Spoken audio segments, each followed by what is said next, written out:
All right. Welcome to Vicenza Podcast.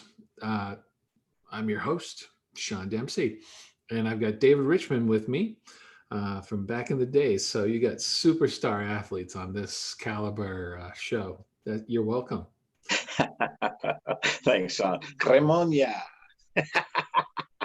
Raimonia. Nobody knows what we're talking about. Maybe Paul Jerome and Keith Painter and maybe James Minnan. Yeah, that's about it. There's not a whole lot of guys. Yeah. So that's a baseball story that we'll jump into at some point. But yeah, those Italian names. It's to share with people who know what we're talking about. It's very well. The parallel is in Germany. You go to Ausfarts. You know, when you're on the highway in Germany and you're like, "Damn, this is a big city. Ausfahrt. This is a huge city, man." You're like, yeah, no. Anyway, Cremona and Simona, the two Italian towns out west. We played baseball out in that neck of the woods, and obviously the American who doesn't have the fluency found humor in the name. We played along. Oh, that's You know great. what, though, Dave? That was I cherish that because I think that tournament we stayed at Italian University, and you and I were roommates. Yes. We talked till like 4 o'clock in the morning. Yeah, And we got to know each other a lot during that trip. yeah, and it wasn't like I don't know that we decided like, oh, I want to room with Dave or I want to room with Sean. I don't remember how it happened, but oh my God. I mean, I cherish that because I think part of our friendship comes from that. And I mean, obviously all the sports we played together and everything else that goes involved there. You're stealing my Sadie Hawkins date and stuff like that. But I won't. Shots fired already. But, you know, Oh. yeah, I'm gonna get you. No, you know, that was a great. I mean, baseball. It was. I'm grateful for the fact that we had so slim talent pickings and we didn't have a formal league. I loved baseball as part of the family, Dempsey side, and you could play. So we had a great time those summers, and I was grateful for people like Paul Jerome and Keith Painter and my father. Coach Dempsey, who corralled us, would put a scrappy team together to go out and play with Italians who loved the idea of playing with Americans. Man, that was awesome. And you know what else I loved?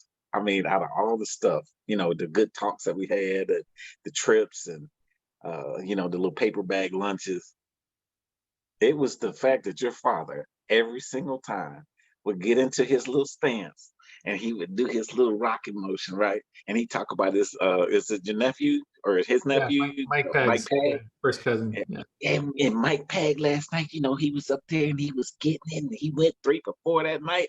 I mean, he give you the whole lineup of how he hit it, where it went. Oh He yeah. got a single double. Oh man, I would just sit there and crack up because you could just see in his eyes he was living that dream with him. Oh yeah. Oh, and I loved it. it was so interesting for me too because I think of my father as a Vicenza high school coach, and here's a professional baseball player when we're visiting family in the States, and he's Mike, his nephew, is taking in the pointers from my dad or his father as well, and he just a kid listening to his parents or his uncle, and it's just like, I mean, how good that must have felt to my dad to talk about baseball and be coaching a pro player. And in those days, he was like a mega slugger. Yeah, for the Yankees, he was like one of the top sluggers, hitting homers and stuff. And Right, exactly. it was a great time. And I did get to go see him in the World Series. That was a good tangent. Oh man. Yeah, in Atlanta, the Braves, good old tomahawk. Oh yeah. Before we started calling everybody's names, but. No, and those baseball tournaments, just jumping and staying with the summer stuff. I mean, man, we got to, yeah. Oh, I was gonna say that's how I ended up playing running track. I had never run a lick of track because I always played baseball, always up until I got to Vicenza. Never ran I didn't know how to run track. I didn't know. I just knew I was fast. I didn't know how to. You still don't. Trust me. Hey, look, don't get my tights on right now. I can get I'm out here. gonna call up Willie Ellis real quick here and Chris Summers, and they're gonna put you in your place. I don't. Uh, Sadly, you got coached by those guys, Mr. Summers and my dad, and I'm like, I'm watching you run, and I'm like, I don't know, that doesn't look speedy. I think you could have run faster if I was coaching you. okay. Hey, Chris, he's talking about you, bro. He's talking about I know. And then and Willie, my God, Willie Ellis flying like. So I see. I didn't get to see Willie after. Because he was always behind me back then. Oh, Pow, pow, pow.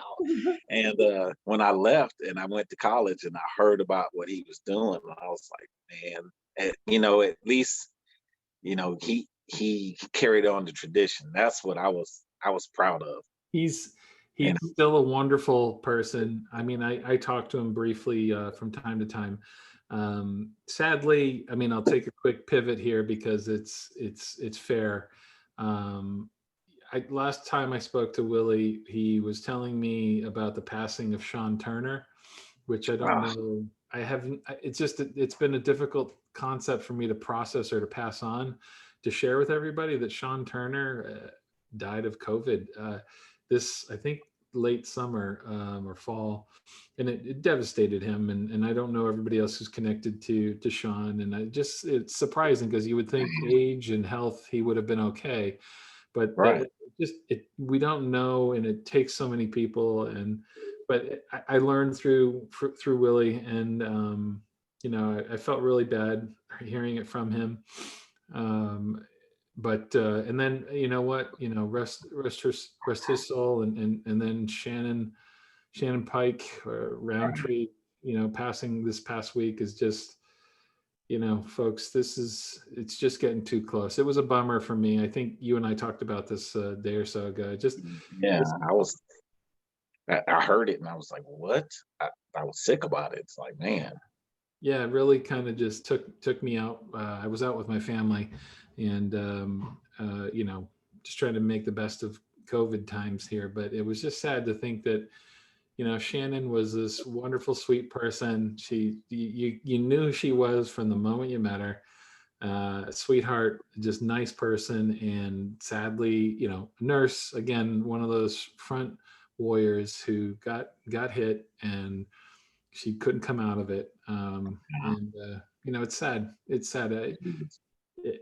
I mean, my wife's parents got hit by it, and they survived, and they're in their 70s, and health is challenging to them for what it's all worth. So it's just strange who it's taking and who it's not. And Monique McCoy got hit with it.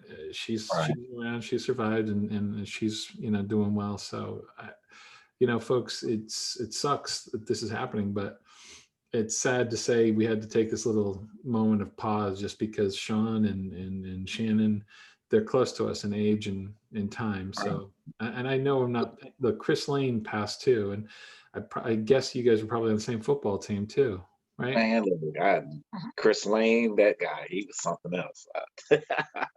I got some stuff that, he and I, it's just same thing, you don't expect to be good friends with anybody until you sit down and you just have that good conversation. And you're just like, man, that's a cool cat right there. And you know what? I'll go to battle with him any day of the week.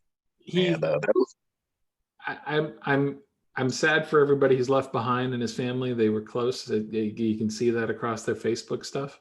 But I know he missed his father, who passed not too long ago either. And you got to imagine they're up in heaven together, happy and looking over everybody and their families. But yeah, the loyalty Chris had, just you'd have a friend forever and a good person. And it wasn't COVID as far as we know. It was I don't know. I think it was a heart attack or something. But another sad story. I mean, look, if we pull up a yearbook right now, I'm sad to say it, but I'll start looking, and we're going to start going, okay, you want to mark people off that are no longer with us. We're old. We're getting up in that age group now. I mean, you and I have continued to eat like we were freshmen in high school, and we're like seeing how much our body can carry, and extra love handles for show, but I could still, I still believe I can still perform athletically, and I'm sure you feel the same mentally. Oh man, up here I can still play. Matter of fact, it's funny because I was looking at the Thanksgiving Day games, right? And I was thinking to myself, I wonder if I could just line up and play fullback, I still think this. Yeah, I know. Yeah, no, sorry, Dave. Matter of fact, Sean, I got a funny story about this. All right. So I just retired from the military back in 2016, right? And I'm up in Washington, and I'm sitting out at home with my kids. I'm watching this game, and I said, I think I could still play. I'm 46, but I think I could line up at least at fullback and bring the funk, right? So I'm looking on my phone, and I find that they got semi-pro football. And I said, yeah, you know what? Let me call up the coach. I hit him up. He says, hey, we got tryouts tomorrow at 3:00. Why don't you come on out, bring your stuff? So I'm like, okay, but let me get some rest and get all ready and get my stuff together. I get my gym bag together. I wake up that morning and I could barely crawl out of bed. And I was like, that's God telling me to sit my butt down.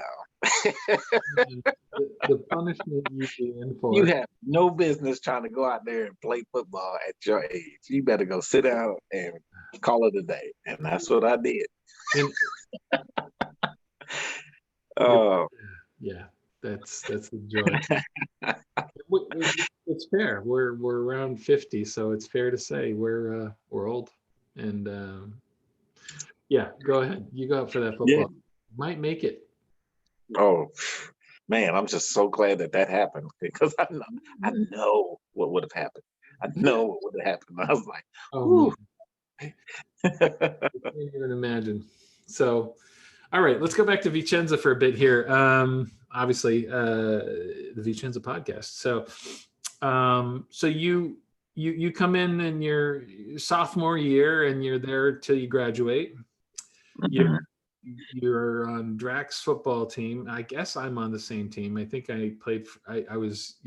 How did you become the quarterback like right away? Right? Is that how that happened? So check this out. So this is how the whole thing kind of went down, and I'll try and keep it to a minimum. I won't drag the whole story. But that sophomore year, I don't remember you playing sophomore year. Hey, but you were a freshman.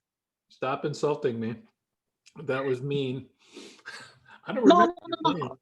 You know why I didn't play? Because you played the whole time.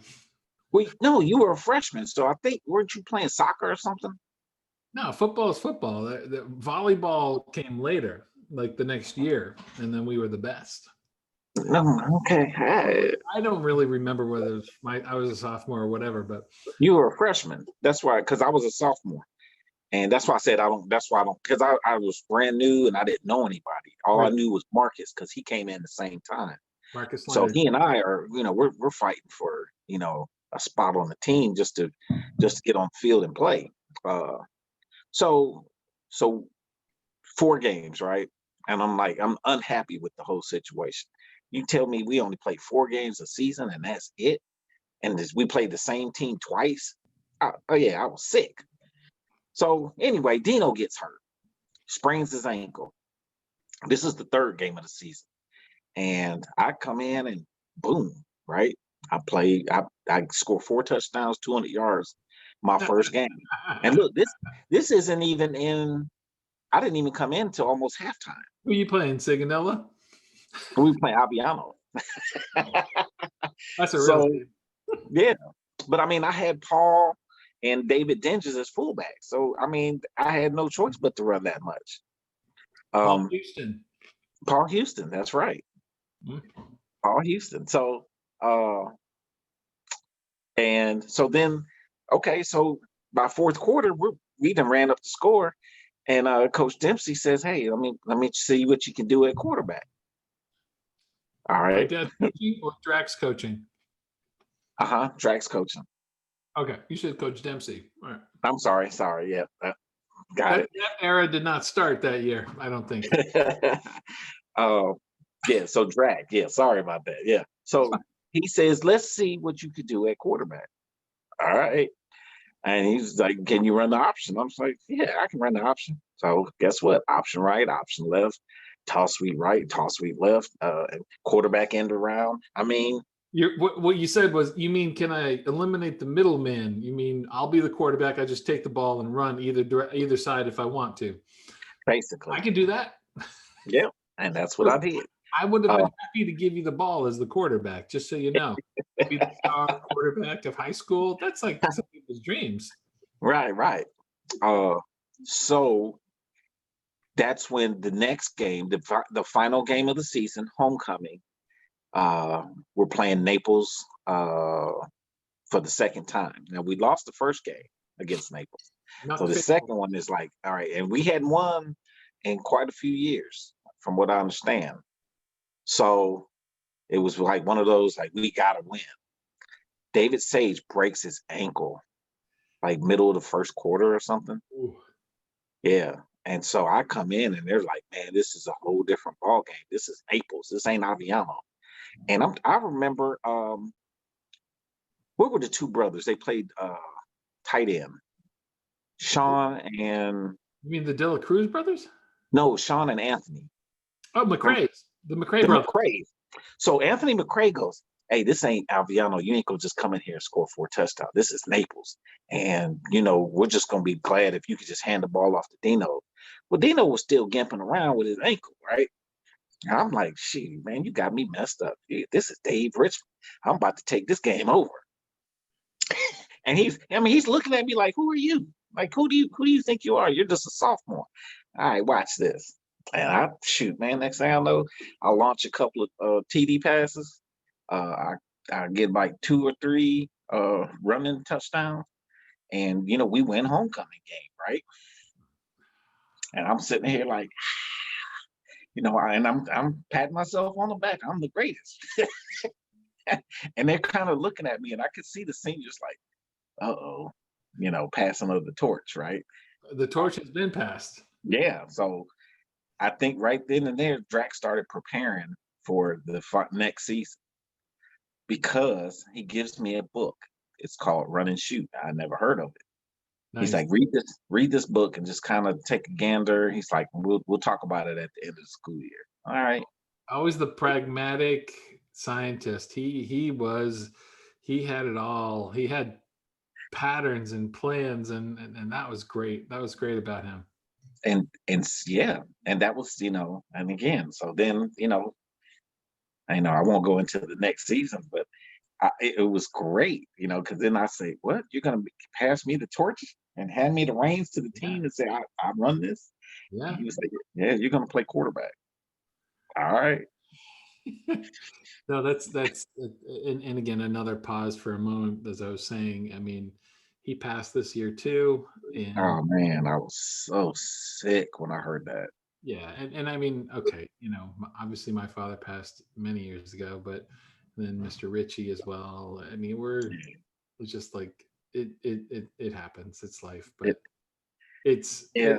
it's good to remember these stories and to talk about them, because my belief is that, like, if there's a chance that Bart Draculich or Hank Draculich or Arena Draculich get to see this, it's a memory of their beloved, in a sense, their father or husband. I tell you, and I'm gonna say this, Sean, and I mean, your father as well. And I'm sure we're going to get to him, and I'm going to have a blast talking about him. But Coach Draculich would come to my classroom, pull me out of class, and just give me lip service. I mean, and people used to think like I got away with a lot, but I did. And between the two of them, I mean, I used to get it behind the scenes all the time. Like, you are better than this, and we're going to make sure you are better than this. So, I definitely looked up to them as You came father in with figures talent. outside of the home. You came in with a Huh? lot of talent, and that's so needed. And those coaches had such skill that they needed that kind of depth. And we won't talk about basketball just yet, but man, what teams we had there. But yeah, it's the good memories. So maybe you're right. Maybe it was I don't remember when I didn't really play football. I'd never played football, but I went out for the team and I was there and I was second string quarterback or whatever. Um, I never got the feel for it, which was too bad. But I remember I got to do one play. It was like you probably had killed like Naples by 30 points or something, and Drac lets me in for like the last 45 seconds to sit on the ball, and I'm like, oh man, I'm sorry, Sean. I'm not, look, I know, I mean, the Draculiches were key and instrumental in part in raising me as part because I loved being with my good friend Bart and Hank. They were good parents and they were good guides for me as well on the personal life side, but not excluding my parents and all that, but just saying, I spent the night there a lot. I mean, Arena Draculich made great breakfasts. I mean, she was great. Oh man, she made amazing breakfasts, and Bart and Hank are just dear to me. So, I care about them and what they're going through, especially without their father these days. But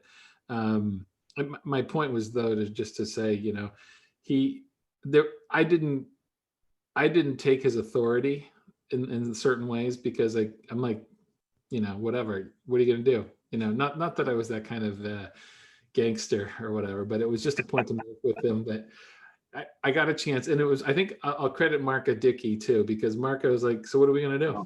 Like we were winning. And he was just like, what do you want to do? I'm like, I don't know, polecat shuffle. That was my first sense of being a quarterback and getting a sense of what it's like in the huddle and feeling the team camaraderie and going, this is really cool. Like, granted, I know I missed out because I didn't stick with football, but or play for my father's team for that matter. But we ran 35 yards. Marca, I think the polecat shuffle worked really well for me, passing the ball off to Marca. It was just like, I feel good about this.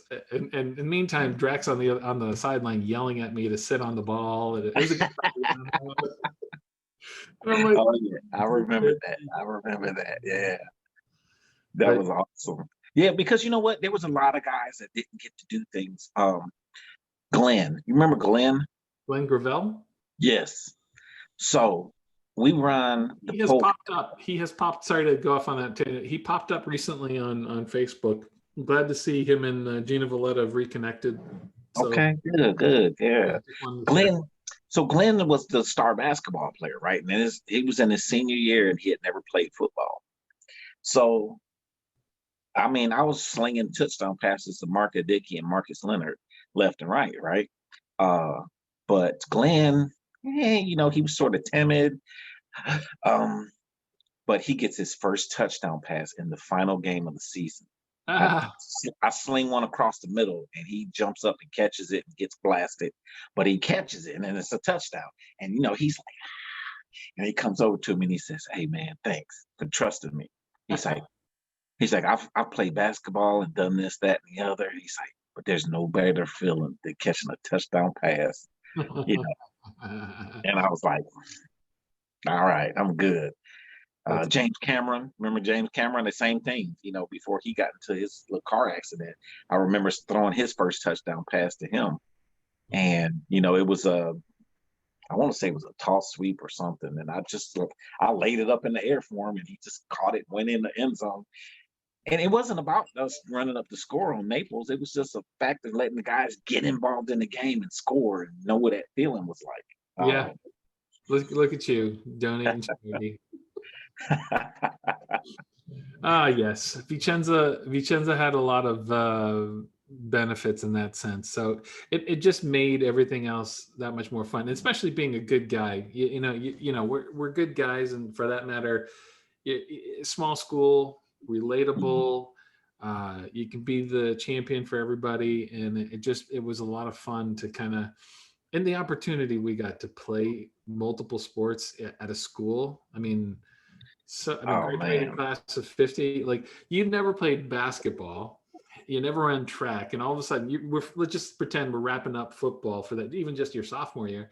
Here you are going into, you're like, what am I going to do now? And it's like, my father would never not recruit anybody for sports. So were you going to wrestle? You're going to play basketball? So you're going to laugh at this. You're going to laugh at this story because this was the sophomore year. Your father, I'm in gym class and I take a volleyball and I dunk it. No, Now I'm only 5'7", 145 pounds. I still don't And believe it. No. it was an ugly dunk, but I got up there. The tennis ball. So, No. and he looks at me and says, "Hey, you're coming out for the team." And I'm looking at the team. You got Glenn, you got Mark and Vicky, you got I don't even know if Mark played though, but like Andre Davis, the McCray brothers. The team is stacked. And I'm looking at myself like, man, I'm gonna sit at the end of the bench, water boy style. With me. And I was like, and I said, yeah. And I said, I've never done that ever in life. I said, I don't know if I can do that. So I forgot his name. Who's the wrestling coach? Coach Drac? Not Drac, the other guy. He was an elementary school teacher. I go back to Valero. Yeah. Was it Valero? Yeah. Okay. Yes, that's him. I just don't remember all the wrestling coaches or the right. But it could have been right. him. It was him. So he comes over. He said, "Hey, you wrestle, and you wrestled, and you're a one-man team." So of course that resonates with me because I'm like, hey, okay, I'm not gonna start on basketball, but wrestling, I'm gonna wrestle every week, so I can go and beat up some folks. And I get on the wrestling team. The day before the very first match, I catch chicken pox. Oh. And I lose. Yeah, so I was gone for like the entire wrestling season. Why weren't you inoculated? Why didn't you get inoculated way back when? Isn't that standard American fanfare? I mean, I had all my shots. Chicken pox is just one of those things where you get it or you don't. Yeah. So my sister had it, and the day she was getting ready to go back to school, I wake up and I got the little spots on my arm, and I was like, "Oh, you got to be kidding me!" So I'm thinking like, okay, I can miss 2 weeks, right? I end up missing a whole month, and then when I come back, I've lost 20 pounds. So I'm like 120 pounds. And so I can't run up and down the basketball. Pause for just a second on the story. Sorry, 120 pounds. Yes, that's like that's a goal weight for us to lose. I mean, a very extreme, aggressive goal weight to lose, but we could split that and still both be fine and still not look our, I don't know, competitive weight. Exactly. Yeah, man. So I didn't play any sports that winter. I don't know sorry, I just can't. My mind's trying to calculate. To think of 120 pounds, like, can that even move?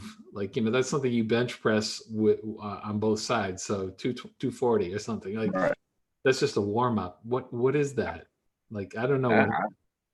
Yeah, it's tiny, man. I mean, that's one of my legs right now. I lost 20 pounds and I was sick. And so the doctors even looked at me and said, man, you got to go. And because it was horrible. I'm just glad nobody took pictures of it. Yeah, no, I don't remember that. Yeah, I was gone for about a month. So what happened? You stuck with wrestling or no? Or no? So again, so I come out of that, and you guys, then that's when I hit track season for the very first time because there's no baseball team. I got to imagine my dad was recruiting you from football. He had to be. He had a place for everybody on the team. Everybody. Yes. So Harold's let me Mr. Shea, shot put. Like everybody had a place. Your dad said, all right, we're going to try some things first. Because he already had Andre and he had McCrays and he had... I remember the 4x100 team. Yeah. Chris Summers. So he had all these guys. So he didn't have any guys to do field events, right? So he's like, all right, I want you to try high jump. Because of course I went up and dunked the volleyball, right? No, that's not happening. Then pole vault. I tried to do the pole vault, right? I stick the pole in there. I didn't know that I was supposed to cross over or whatever it was, right? and I cracked myself on that concrete, and I was like, "Yep, this is not happening." And they're like, "No, let's try it again." I was like, "I'm Hold done on with a that." second. Was Chuck Bryant there? No, Remember? that Chuck was the next year. Okay. Rest his Chuck soul. was the next year. And Rest matter of fact, he might have done it that year. I like I said, I really didn't know a whole lot of people other than the people that played football. So, Yeah. uh, Such a big school. Yeah. yeah. I'll add, before you continue on that story, I'll add that just so people who don't know you know, your sister, you guys come from smart stock. So you guys were like honor roll and everything too, right? You weren't just athlete, dumb jock. You had your academics in order as well. Yeah, I had no choice, man. Danielle Richmond was not hearing that. It was, you come home and she'd look at you sideways if you brought home a beat. Like, all right, that better come back up because I know you can do better. And I'd be like, yes, mom. I had a 3.5, something like that. And that, she wasn't happy with that. My sister's running around with 4 point, and I'm just thinking to myself, well, shoot, I'm doing enough to get by so I can play sports. Yep. And Yeah. Yeah, no, you're just reminding me of things like just the way you described your mom there. It was just this bit more authoritarian, like where you stand in the house. I had such a different relationship with my father, and I'll go on to a different story there, but at a different time, where my father and I would say, well, I can only imagine what was said. well, okay, well, let's just go there, because why would people wait to, I gotta wait and listen to this podcast, I gotta know what he talked about. No, I don't know, a couple years later or something like that. So my father and I we had a great relationship, and I chose to diffuse words that in many people's vocabulary are very offensive or very hurtful. And because it's trust and because we know we love each other, my father and I were able to literally say "fuck you" to each other, and it meant nothing. Like it was as neutered as pass the bread or pass the ketchup, or I love you. It's like, you don't need to tell me you love me. I know you love me. And of course it's nice to hear it, of course. And obviously today it'd be great to hear it again too. But we would say "fuck you" to each other all the time. Not all the time, but we would say it to each other. And it wasn't, we had neutralized it because it was too hurtful. And to us, it was a point of saying, look, you should know that for no reason do you ever have to be concerned about how I feel about you and how much I care about you. So I give that baseline just to share this quick story because it's hysterical to me because of the way you just brought it to me. Basketball season, I got to imagine I'm a senior or a junior. We're playing at the Vicenza gym, and yeah, you probably moved on, graduated, so I had to be a senior at the time. And I've got people like Charles Steele, Ty McCoy, Curtis Heron. Wow.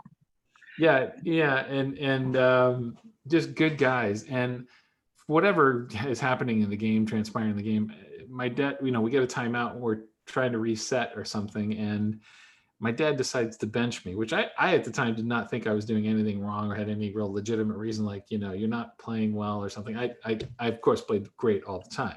It wasn't my fault. No. So randomly, without knowing it, this is the trade-off with having that kind of diffusing of such a horrible word without realizing it.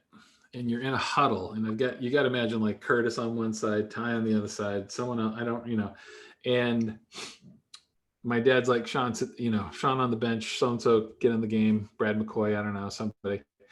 I'm like, fuck you. Fuck. And I go and I sit down at the end of the bench. I didn't I recognized it moments later. Well, and I say moments because I don't know how much time transpires, but team's back into the game. I'm sitting on the bench, and I'm just kind of like, I don't know. I'm processing what happened in that. What was I really, and what happened, and it's not what I said to my father. It was what happened in the game that I didn't realize that I have to acknowledge and accept and improve on. And and the next thing you know, I realized that probably Ty and Curtis are staring at me, sitting on the bench next to me, and they're like, and I'm like, I'm kind of like, full of steam. I'm looking over. I'm like, what? They're like, man, my father would kill me if I said that to him. I was like, said what? And I'm like, they're like, they were so flabbergasted. Good choice of word. They were so flabbergasted. They were like, Hey, you said fuck you to your dad. Like they had such fear of saying that to their father. And it wasn't that I said it to like, I'm a rebel or something. It was just, I didn't the even fact that you said it. And my father didn't know or didn't think of anything of it either, which was what we had created a rapport on, something to just let go. And it was so funny because once it hit me, I was like, oh, wait. See, my dad and I. Right. But by then the damage was. But these guys were still like so what they were telling me is like when I said that in the huddle, they ducked. They were waiting for like a big hand smack across whatever. And I'm like, oh Yeah. no. Oh, didn't know that. Yeah, yeah, exactly. It was just one of those moments that just that thanks for letting me go down that memory lane for a minute there, but Hey, no worries. Go there. Hey, again, me and your father, we had a few choice words behind closed doors as well. Well, what happened? Give me an instance. Pick one. All right.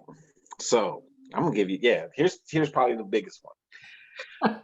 So in practice, of course, me, Marcus, and Harold, right? It's supposed to be our basketball team. And we weren't winning at the time. Remember that year where it was just really horrible?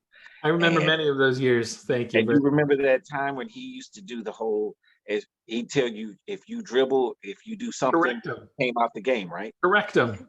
And he just rotates you in and out. And I was like, man, wherever you do that, you're throwing the whole game off. I can't get in and get a rhythm if you're pulling me out every 5 seconds, right? So, I mean, if you took a dribble, like I know I can get to the basket and get a layup, and he didn't want that. And you see somebody getting up from the bench to go check in as soon as the ball, as soon as there was a time. Yeah. And he'd be like, man, you got to be kidding me. I got to come out and I just scored. Anyway, so this one time he pulls me and puts me on second team in practice. And I'm looking at him like, what the hell was that about? And so I said, okay, cool. So my parents had this trip to go whitewater rafting for the weekend, and I was gonna miss one of the games, and I had to make a choice of either go whitewater rafting or play in the second game. I was like, what kind of parents decide to take trips when there's a sports team involved? Hey, and I said, you know what? He made me practice with the second team. I'll show him. And I went whitewater rafting, and he was hot. Woo, he let me have it too, right?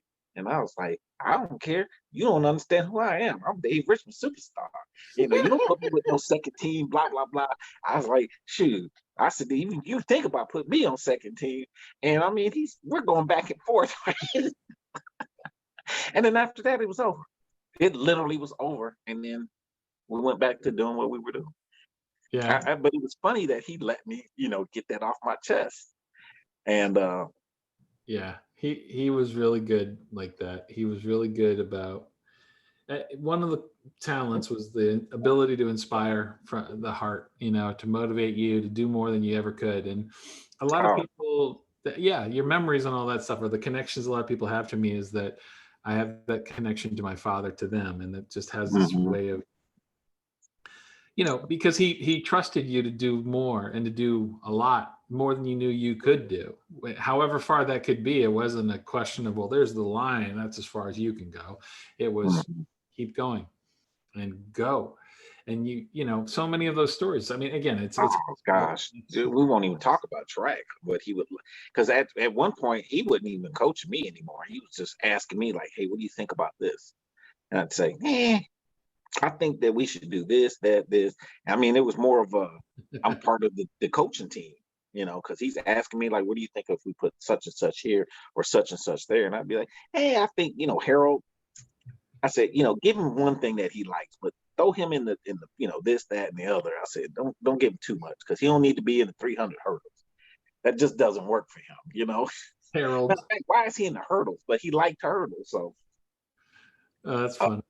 Yeah, your dad would, and the funny part is he didn't coach me. He went and worked with people that kind of needed the extra push, and he allowed me to work with Colonel Summers, and Colonel Summers had this crazy training program for me, right? He'd say, "Hey, Dave, I'm thinking about this," and I was like, "Okay, well, let's do it." I mean, he would run me in the ground, and I'd go home, and before I could get my pants off, I'd pass out on the bed because he had run me so hard. And then, of course, you saw all the stuff I did for track, and I'm pretty sure that I could have done more, but at the time, I didn't know. Like I said, I didn't know any better because. But you did everything they asked for, and you guys were champions. So Yeah. you did above and beyond what was asked, and that was great. And then you're right. Then we hit the summer, and the summer was. Oh man. Some hire for $3.25, and wondering about baseball and playing basketball at the post gym, and yes, getting into some kind of trouble. The baseball, man. Look, so this is one of the biggest things and I'm telling you again, your father was like the master manipulator, man. He knew how to get under my skin and just make me come out and do things I didn't know I could do. So I joined the baseball team. He looks at me. And literally, he's looking at me like, "Yeah, I don't think you can play," and puts me on the bench. Now, you remember that little short guy named David? Dave Reinhardt. Yeah, Reinhardt. Reinhardt's the catcher. He's a rocket scientist, engineer. Get out of here. Get out of here. I'd love to see him in a million years, but yeah. So and I'm sitting over there on the bench, and I'm smoking hot, right? Because I'm thinking to myself, this guy can't even throw nobody out at second base. What the hell? Why am I on the bench? Once again, why am I on the bench? And I'm thinking to myself, man, I hate this school. the fact that like our baseball team had like depth, you're probably the only one or two people on the bench, and that was it. So right, it's not even that there was a bench of like 20 talented guys. It was like. Yeah, it was like you said, a couple people, and that was it. And so I'm sitting up here saying, all right, man, as soon as I get my shot, I'm gonna make this count. And I don't know what, something happened. Reinhardt had to come out.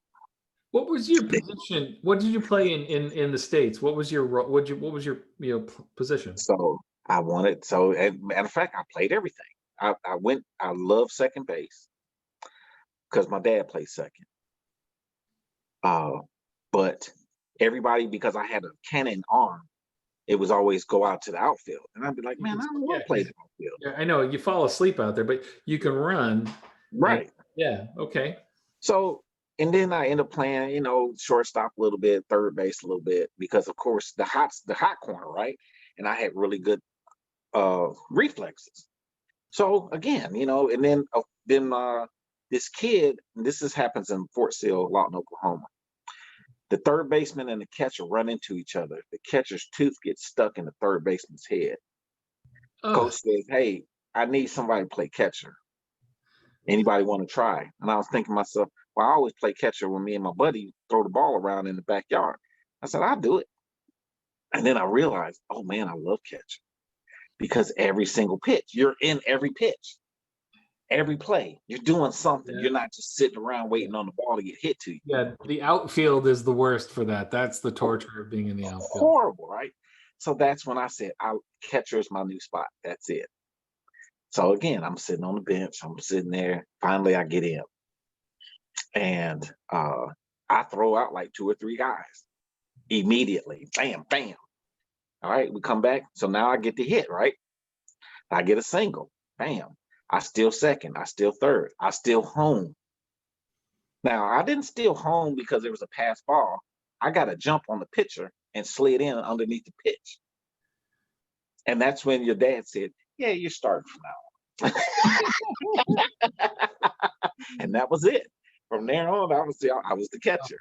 Well, I remember you caught for me. Yeah, yeah. So And matter of fact, I love catching for you. That was like mine. I was like, man, I love when it was you pitching, me catching. I was like, yep, we're gonna tear these fools up. And that. Well, what's funny about that comment is, so let me add a little in between or some backstory too. So there's people from Vicenza that we're still in contact with through all of this. Les Rayford and his brothers. Back in those days, everybody was scared of me because cannon arm, but wild.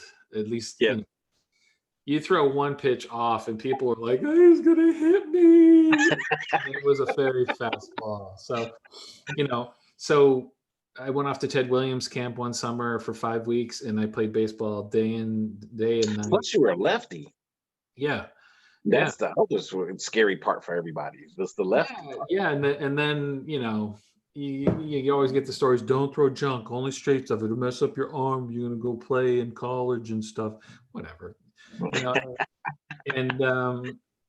So when I came back, I was much more in tune because you practice. I played all day for 5 weeks straight, but then there was no summer league or there was nothing going on. And my dad was just like, no, we've got to do something. And thankfully, because of Keith Painter, in charge of the rec, youth activities, and Paul Jerome, and that's back to our initial story of Cremona, Cremona,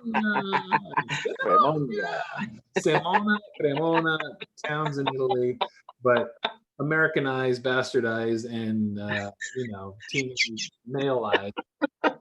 We gave names to these things, and gratefully to them, we got to play in this league out in like Torino or Western Italy, and crushed them. And I was at my best ever, I think, in that time. And you're right, we totally crushed them. I think I had a no-hitter, and I walked a guy, and then we threw him out at first, and it was a good reward. But we then the word got out that there's this American team, and they won the tournament, and we had such a good time. We had so much light going on. Everybody loved being around us. They loved being around Americans or that kind of thing. And the next thing you know, they put us up against the pro team. Yep, I remember that. And that's where things were a little bit different. Well, let me, and Sean, I could be wrong, but I swear this is how I played it in my head, because we got down because it was the first time I ever got thrown out stealing. Ever.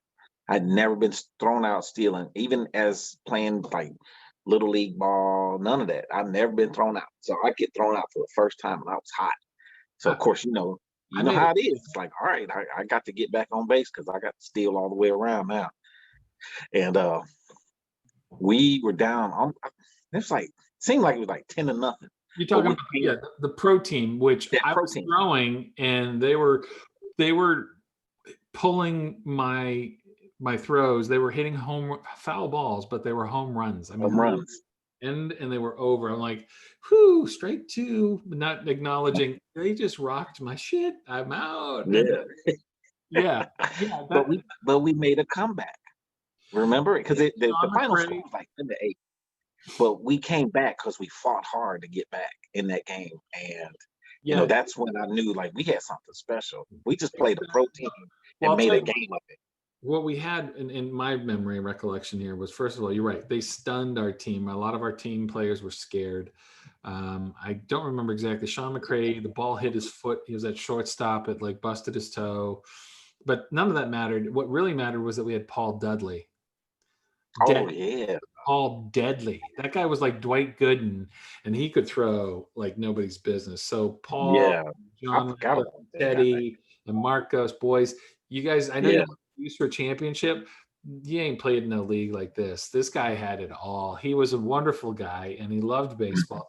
And you were catching, and you were like, Paul is killing my hand. He's breaking my hand. I need something else. And I had all kinds of gadgets from the States. I took probably like 10 baseball bats from the pros from my cousin, didn't ask, just Uh-huh. ate a bunch of them. And then, but I had this like, you know, uh, dampener or Yeah. sorbitane thing, and I gave it to you to put it in the glove, and you're like, it's helping, but it's not helping. You're like, this guy, bro, and he was lethal. That guy could. I mean, it I was. forgot about him. Wow. Yeah, that's He was man. he was amazing. I mean, he was a military enlisted guy and all that stuff. He probably showed up because he saw kids playing baseball and we could relate to it. But yeah, I don't remember how Yeah. we ended that game, but yeah, that was like, oh, we're not that good, but we're good. I mean, again, there was a pro, minor league pro team or whatever they called it back then. Yeah, And I was like, man, we hung with them guys. We're only high schoolers, little, like you said, a throw together team. we barely practiced in a week, to say, oh, we're Yeah. going on a trip. Cool, we got a van, an MSA van, and we're on our way, which was great. That tournament in Germany, remember that one? I thought we played in Germany because we had we the did. girls softball team. Jose Rosa, Rick Rosa, Yeah. Craig Beck. Oh man, Craig, yeah. Yeah, I remember. I mean, I remember a lot of. I obviously was there all of those times, but yeah, I mean, it was still a lot of fun. It was still a lot of play, and it was frustrating because we really never had structure. We didn't even have enough teams to play on our own base, and we never played Right. any of the schools, so that sucked. But yeah, I can go way back on all of that, but that was great. So, all right. It was. I know you and I wonder if people are tuning out because they're like, these two guys are just talking about sports. Now, anyway, let me ask you some random questions, pepper you with like rapid fire stuff from Vicenza. See All right. and again, none of it's personal, but let me randomly throw some stuff at you and see what hits. Okay. All right. Gotcha. All right. So we covered that you came in your sophomore year. I think you said 85 to 88. Uh-huh. Which, by the way, I remember you also did the Martin Luther King speech. Yes. Yes. Nice job there. I That was great. practiced that for weeks. You did a great job. You did a great job of that. I don't. Was that honor society or was that like English teachers or somebody who brought it across? It was a drama club, actually. I was part of the drama club. Yeah. How you got time for that too? Come on. No, it was. I mean, it was one of those things that Matter of fact, I forgot the kid's name, but he little black kid, nerdy guy with glasses, and we used to do improv all the time. And we had this little thing that we called Brothers from Detroit. And we would have the whole class crack up because we would do it before class got started, and people would just kind of. Sometimes the teacher would just let us keep going and run with it, and it was just something we had fun with. But yeah. All right. Okay, let me hop in here. Let's see. When was the last time you were in Vicenza? Anywhere close? Oh, anywhere close. When I was stationed in Germany, 96 to 99, I had to run down there and pick up some equipment from down that way. And I only got to I didn't even recognize the base. So really? it was like, okay, I can't stay. I gotta go. Oh, that's too bad. You didn't see anybody. There's still always a bunch of people that are always there. It's just Yeah, I didn't get a chance to do anything. It was like, go down, grab this stuff, come back up. I walk into that place like I own it, and yet I'm to your point. Most nobody in there knows who I am, and it's like I can't help it. I have a sense of entitlement when I go back there for all intents and purposes. So when people are like, "And who are you?" Like they're doing standard security protocol stuff, and I'm like, mm-hmm. I grew this place. Like I feel like I'm a pillar here. Don't you see the ring? Or whatever. And I was supposed to go there for one of the reunions. And what happened was it the 50-year reunion? No idea. I think maybe. I don't know. There was a reunion like early on in my military career, and I had bought a ticket. But what happened was I got sent to go do a deployment, and I couldn't go. So I gave my ticket to my mother, and she went. Yeah, and they had a blast. She brought a few things back, and I was like, man, I wish I could have made it there. But oh well. That's so nice of you. So if you genie in a bottle. You have a chance that it's got to be specific to Vicenza. What would you ask? What would that wish be? Oh my gosh. I I'll don't have tell you what, I don't have if the I could go back, if I could go back in time, yeah. I got recruited to play for the Pot of the Saints. Okay. If I could go back at that, I would wish to go back to that moment when they wanted me to come play for their football team right out of high school. That's the moment I think that kind of changed my course of where my life was going, because they were big. They were like the Bobby big team, Davis. the big yeah.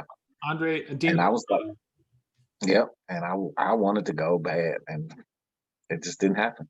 But if I had to have a wish, that'd be that wish, to go back to that time and go play football with them. Way to I be. think it would have changed a lot of things for me. Okay. See, I would have had more of I'd go back and I'd tell that girl I love her or something. No, you're like I'm already out of Vicenza. I'm playing football. That's what it is. All right. No, that was because I wanted to live over there. I really did. I wanted to stay there. Unfortunately for me, I had an iron fist mother that said, "No, you're going to college." Hey. So, yeah. And that was the way we were raised. You go and you do college, and that's Yeah. it. So, all right.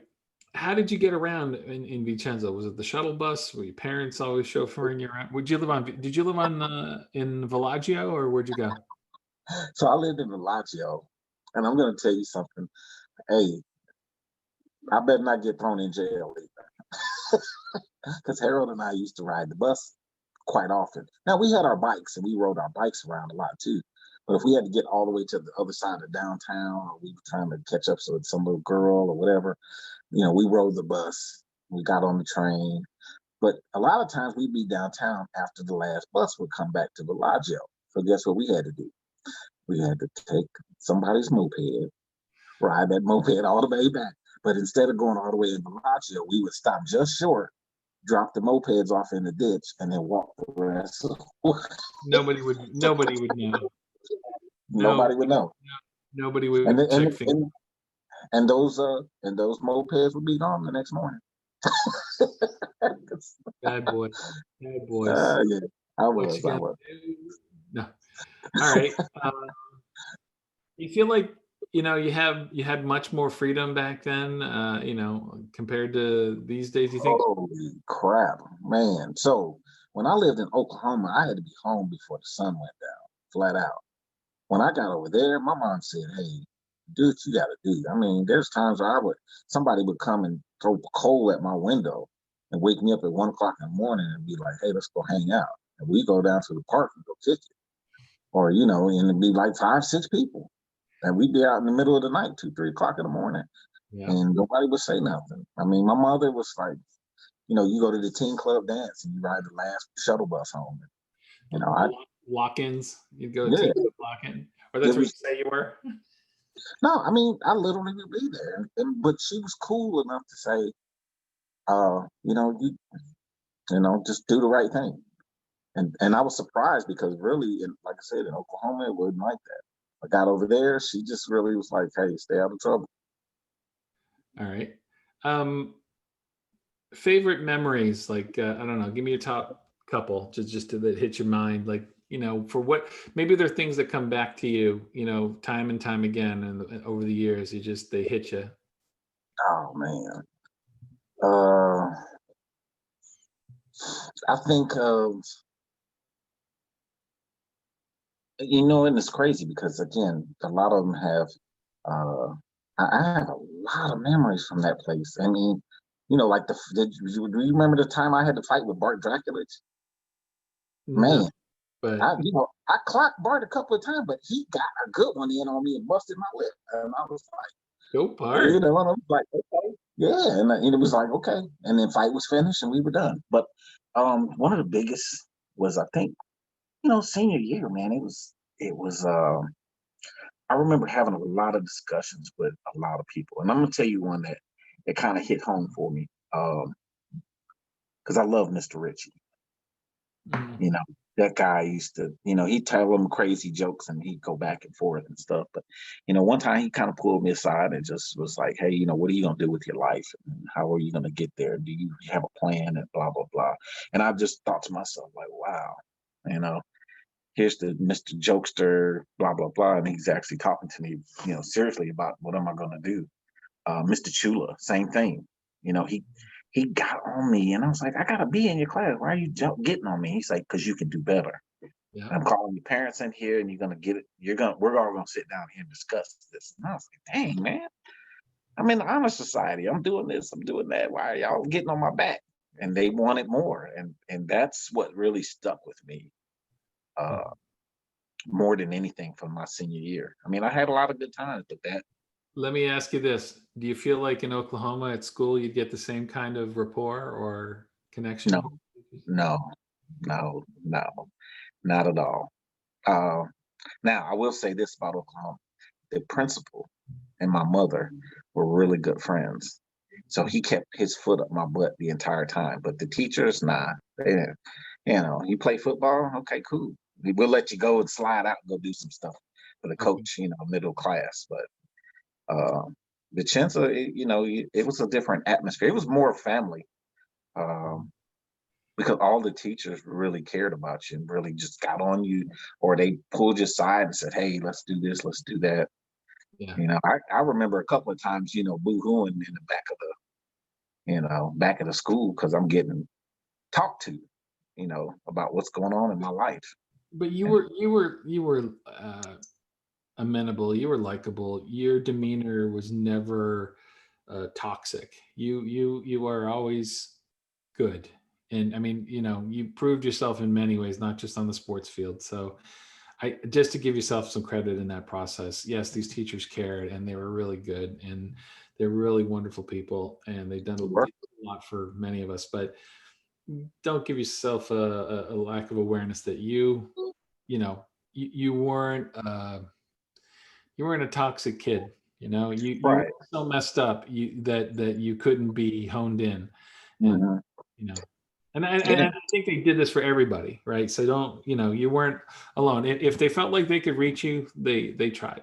Yeah, definitely, and that's why I said it was such an important part of my rearing at a young age because even though my parents were there and they were steadily on me.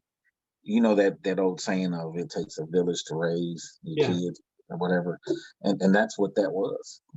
Yeah. I mean, hell, I remember being out in the NCO club a couple of times, right? And my dad's army buddies would catch me up in there, and hey, you need to get the hell up out of there, for your dad come up in here, blah blah blah. And it's like, okay, well, I'm out. Good. So let's talk about fashion. What was hip? Thicks? Oh my gosh. So Air Jordans? You know what? A lot of people did that, but you know what what was my fashion was the karate shoes. The what? The karate shoes. You remember the old Bruce Lee kung fu shoes? The little like the slippers that were like made out of straw on the bottom? So then you had those that had the straw on the bottom, right? And that's what everybody else was wearing. But I actually had like the kung fu shoes, the slippers. You're talking like Enter the Dragon, Bruce Lee? Yes. So Marcus and I owned I owned a couple white pair, a couple black pair. We wore baggies was the big thing for us, as we had the baggy pants. Everett with the what do you tie up one side of your pants, not both sides? You'd clip them and then you'd roll them up. A little bit of rolling. I didn't understand that. That was weird. But then Miami Vice was big too, remember? So you had all those little floral colors and stuff. Yeah. And then of course I started dyeing my hair. What hair? Remember when I had that big old Kid and Play. There you go. But it was before Kid and Play. So I always tell people that. It's like I was out before Kid and Play. Just remember that. Okay. Favorite Christmas holiday gift, something like that, around when you were in Vicenza? Like, what was the thing? Oh gosh. You know what? Remember they had like all the factories? the sweater factory, the jean factory, the shoe factory. So my mother, I was never allowed to wear jewelry. So uh, I shouldn't say I wasn't allowed. I just never had any. And I always wanted some jewelry. And one Christmas, my mom bought me like this silver chain and silver something. And just because it was jewelry, I was so happy about it. Right? Looking back on it, that was some cheap looking stuff. So But easy. it was the best little thing that I could get because I did, Nice. everybody was wearing it. I didn't have any, so. All right. What about teen club? What was your favorite memory on the teen club? And just one. Yeah, I come on, that's not fair, Sean. Because know there were so that many. was the hangout. That was the spot to go. But uh, Ping pong, pool, break dancing. Go ahead. No, go ahead. okay, so my favorite memory there, actually, Harold. Harold had a square off from them dudes from Aviano. Ah, Everett was DJing, I think, and Harold got on the microphone and ripped them dudes up. That was my favorite memory from the team. what do you mean? We're talking 8 Mile High? They had like a rap battle. No way. Yeah, and I never Harold. saw this from Harold. I never saw Yeah, that side. Oh, that Harold had. was so cool. It was sweet because he tore them dudes up, and I was like, "What? I didn't know you could do that, Harold." And after that, me, Marcus, and Harold, we tried to come up with a little rap single, and then Marcus just couldn't get it together, man. We wrote the lyrics, and he jacked it up. We had like 100 takes on one song, and we just quit because Marcus couldn't get it together. That's so funny. That's Marcus. How dare you, Marcus? What's funny to me about what you're just saying there is, I don't know if you remember Sylvia Woodward. She was a couple of years younger, so maybe class of '91, if I remember. But she actually had a pop single in Italy. So Really? yeah, good story. You got to go check out that podcast, and you get the Okay. details. Got it. So let me see here. Okay, concerts. Did you go to any concerts? Like I remember, all kinds of them, but a lot of people talk about their favorite concerts. What do you remember? I didn't get to any concerts, man. I No. don't even know why. And because, there was plenty over there. I just never Yeah. made it because I was kicking it all the time. Well, and again, I think, look, the concerts we talk about. So the only band, again, this is a random thought. I mean, there was, I could see you at the heavy metal or Monsters of Rock just as well as I could see you at the Snap, with I've Got the Power, which, was a random disco club in, I don't know, some part of Vicenza, but, whatever. It's just one of those things. And then again, if you're into hip hop, I don't know that was really in Italy to some extent. I don't remember, but who knows? Maybe We had to listen to it all, really, because think about when we go on them long 12-hour bus rides and somebody had a radio, people brought their tapes, and then, Oh my hey, play this God. for a little while. Hey, man, play this tape. And then, Right. so I you listen to a remember, little bit of everything. yeah, I remember Eddie Murphy Party All the Time, and it was Paul Houston and Anthony McRae, I think, probably singing it in the bus. Just everybody was singing it and doing the clapping. It was fun. It was a good time. But so let's see here. Favorite places in Italy. Let's hit your culture side. Like what is it about Italy that you remember or that you miss or that you would, if you're headed back next week, where would you go? Like what Your father took us to this spot. I mean, and he took us to a lot of spots because of the track meets and stuff, right? Yeah. And baseball but my favorite was Brindisi, man. There was something so calming about that place that just made me want to. I mean, literally, I talk to people all the time, like, yeah, Naples is cool, Sicily is cool, Livorno was cool, Milano. I'd say there was a lot of cool spots to go, but Brindisi just did something to me, man. It just changed me my outlook on life. Really? I said, man, it was because it was the beach there was just gorgeous. All right. And because I saw a picture the other day and I was like, oh shoot, I had on Speedos back in 1987. And I knew exactly where it was because it took me right back to that time. It's like, man, that was so beautiful out there. Anyway. No, that's good. All right. favorite food. What's your go-to? What would you order if you're sitting at an Italian restaurant? What's the first thing you're getting? You're gonna laugh. Like now, I love some. I love the seafood ravioli and the pink sauce, right? And I mean, I dabble a lot in all these cuisines, but some reason that because I didn't like uh I was a traditional spaghetti man, right? Your mom makes spaghetti and you think that's what it is. And then you have Italian food and you're like, whoa, hold on, this is a whole different. Yeah, it's very different than Chef Boyardee or ragu. Yeah. Now, I'm gonna tell you something what people don't get, man, is we used to get the big wagon wheel pizza, cheese pizza, and that's how I judge a person's or these other spots around here. I'll say, let me get a piece of that cheese pizza. And that tells me if you know what you're doing or not. Yeah. Point blank.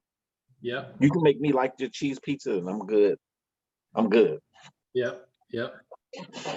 So What about your favorite treat? Candy or dessert? What was the go-to? What hits? excuse me. Sure. What was I don't know, there was some kind of chocolate little ball that had some kind of liqueur in it in the middle of it. I don't remember the name of it. Probably a Mon Cherie. Maybe. Yeah, whatever. One of those ganaches Yeah. that's got a Yep. nice flavor in it. That was liqueur. It wasn't the liqueur that you liked, right? Right. All right. Favorite drink back then? So Bad Dog. No. alcoholic or just regular drink? Yes, both. Go. Let's go. Okay, so we Vecchio Romagna, and I've tried to find it here in the United States, and I can't find it for nothing. Yeah, It was no, probably a hard one to recruit. Probably. yeah, it was, and I don't even know if it was really good. I think it was just the mere fact that that's what we drank, and we would find the bottle, and Harold Marcus and I would take it and crush it, right? And we'd all be giggling and chuckling, and it's like, oh man, it's so great being drunk, sneaking into the movie theater on base, sit up in the front row drinking.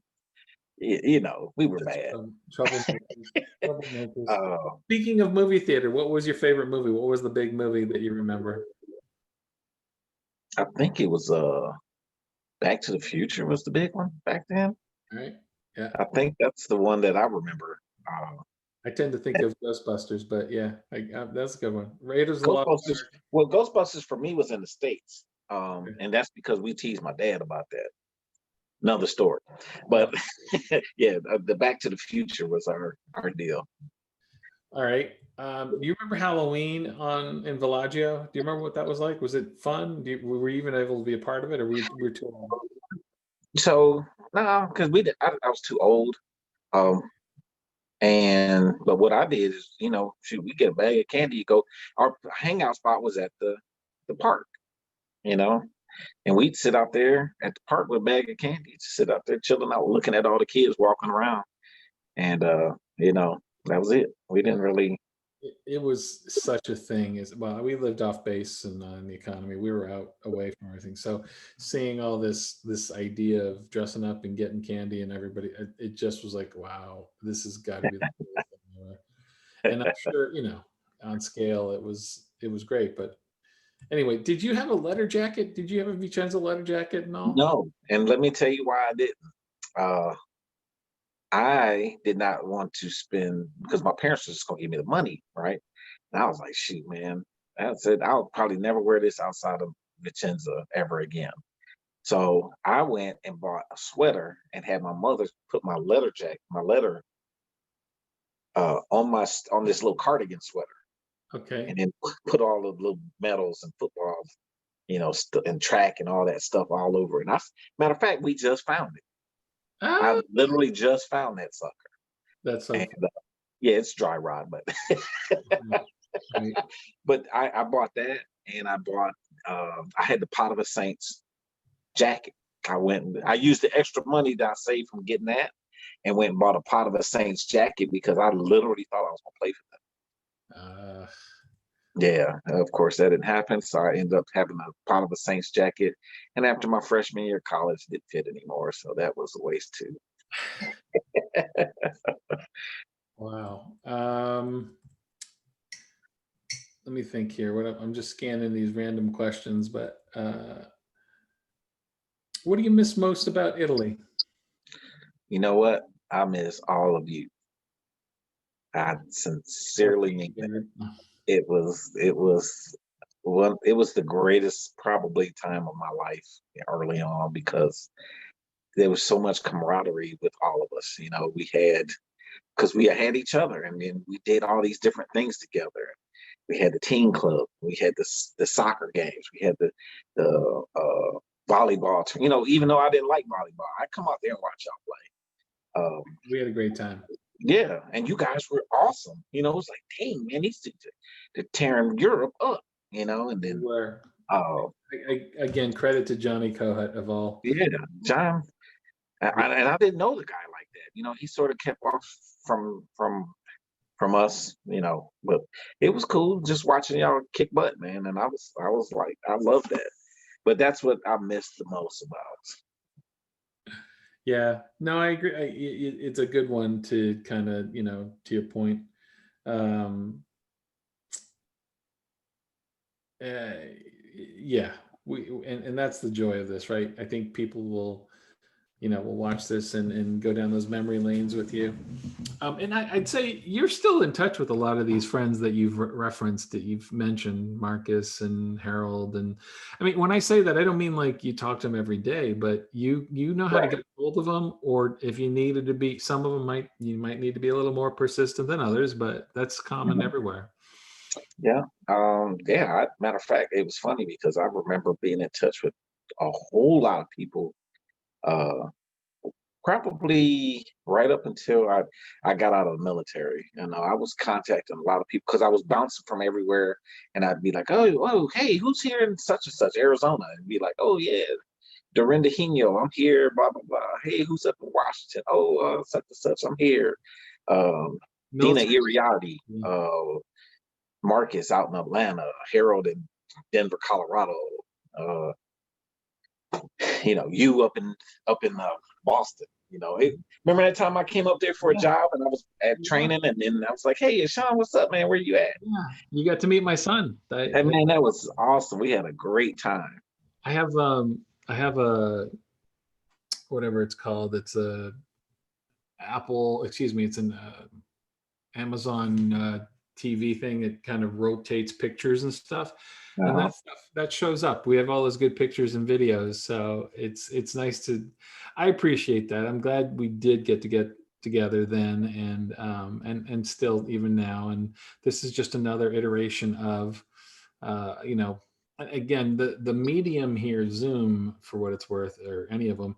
You just not like hanging out together again in a pandemic, not a good thing, but um, we, this is a good way to connect. I'd love to bring 4 or 5 other people here to reconnect, but it's too chaotic. It's better Yeah. like one-on-one, two, and all that. But and again, like I'm glad you came to see us, and it was fun going out and hanging out for that brief minute moment, whatever. But the fact that we're still staying in touch and shooting the shit, and we're able to kind of be supportive to each other throughout life and time. And again, I think that's the big difference between why we love Italy so much. Our responsibilities are very different. The demands of our lives are very different.